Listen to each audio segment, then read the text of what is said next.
All right, man, a couple more 1 o'clock games. We've got the Houston Texans 26, Titans 0.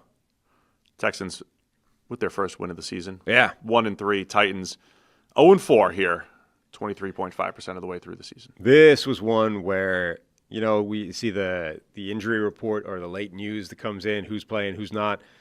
This was one where when the news came out that Dan Moore had been added to the injury report with an illness, I was like, you know what? The Titans aren't covering this. I'm going back to Houston.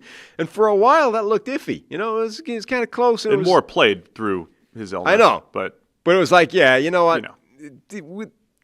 That's going to be rough. And it was close for a while. And then, Houston are just, even with their terrible offensive line, they're just much better. The Titans, it was 6-0 for a while, 12-0 for a while. Texans pulled away. It was a grind, but they eventually outclassed them. A couple of key plays there because I thought C.J. Stroud looked much better, made a couple, two of the big-time throws here. It was 2nd and 33, and he hits Nico Collins for a 37-yarder on 2nd and 33 against L'Jarius Sneed, who I've been picking on a little bit because he looks cooked.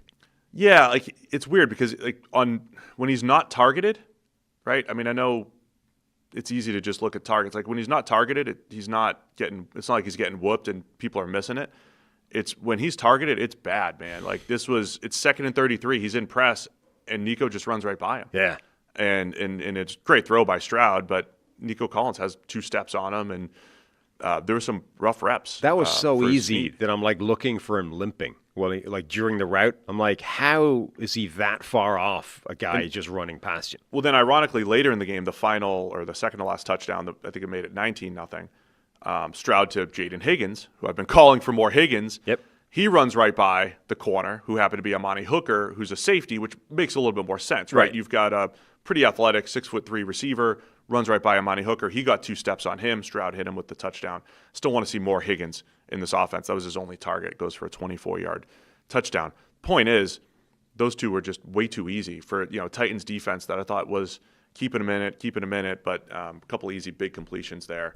The Nico 2nd and 33 led to Stroud to Woody Marks, 12-yard touchdown in the flat. Woody had an 18-yard touchdown run and the 12-yard catch, 4 catches for 50 yards for Woody Marks, who they drafted in the middle rounds last year, traded up to get him, and they leaned on him a little bit in this game. Yeah, he was the leading rusher in not just yardage, but carries as well. They're giving him the ball. So, yeah, Texans offense, it wasn't pretty for much of the game, but they did make some big plays. And then the Titans offense, another game where Cam Ward has a 33-yarder early. It seems like there's a lot of there's a comfort level early in the game for Cam Ward, but the longer the game goes, it just falls apart. He had a 33-yarder early. That was 33 out of his 108 yards. And it was a pretty nice little scramble drill play to Io Maynor. But he finishes 10 of 26 for 108 and a pick in there, which was off inaccurate throw that got tipped up. So another ugly one for the Titans offense. And as you said, it's really tough with offensive line injuries and illnesses. Yeah. Trying to block this Texans front. And just, not being very good. Hey guys, real quick, only 40% of our viewers are actually subscribed, so let's change that. Hit that subscribe button, and now let's get back to the action. That's it. Did you see the Insta sack that Jeffrey Simmons had? Yes. Did you see the kind of the explanation / context for that? Because it's another one where it's but it was a hilarious the sack. Texans' offensive line departs, and a guy runs right up the middle, and he basically sacks C.J. Stroud before halfway through his drop.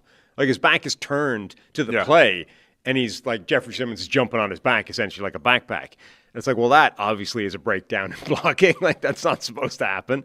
And so you go, wow, what is the offensive line doing? That's ridiculous.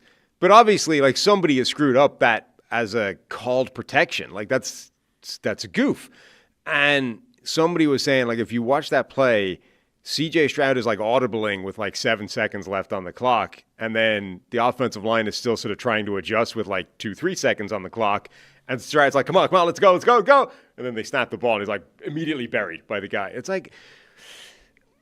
they made a lot in this offseason about, well, now Stroud's got all that responsibility, and this is a good thing because, previously he'd been shackled, and he just had to do whatever the call was from the sideline. It's this is the play, run the play. Now, C.J. Stroud gets to work at the line, like a real quarterback, like Peyton Manning, and just go, hey, Omaha, make his calls, right? Adjust things as he sees fit. It's not, there's multiple plays now this season where there have been immediate goofs from that perspective, like setting things up in the first place that have not gone well. It doesn't matter in a game like this because the defense is just overwhelming the Titans, but it matters if you're going to be competitive. It matters in big games. But also, it matters because that's supposed to be a value add, right? That's supposed to be a thing that's there now that wasn't there before, right? This was something that was limiting C.J. Stroud previously. Now that he's got this responsibility, he can be even better than he's been in the past, and I don't think it's working out that way yet. More Titans watch. There's maybe phasing Calvin Ridley out a little bit. I just keep an eye on everybody in the Titans getting traded. It's certainly, Arden Key had a sack in there. I've mentioned Arden Key. I've mentioned L'Jarius Sneed, Calvin Ridley. You could see the Titans. Tyler Lockett played a bunch in this game. I was at camp. I try not to talk too much about camp. He didn't look like he fit the offense the way they were using him as this like slot jet sweep guy. It's like he doesn't fit, and he might be done. There's a lot of veterans on this team. Look, the only guy who are not going to be a part of the future here with the Titans, who just keep an eye at heading into the trade deadline. The only guy that Cam Ward seems to have any rapport with whatsoever is fellow rookie Kyle Maynor. Yeah, and I think it's an offseason where they're going to bring in 2 or 3 new receivers. They'll have some offensive line questions at 1 or 2 spots, and they got to get Cam Ward comfortable. It's not looking great right now, and even though it wasn't supposed to look great, you want to have some semblance of positivity for the last 3 quarters of the season here, and it's not going good for this offense. Cedric Gray apparently had 17 tackles in this game. Really? That's quite impressive. That is good. Never look at tackle totals, but it's nice. When it's 17, it's a lot. Probably good. Nobody on the Texans, I think, had more than like 6.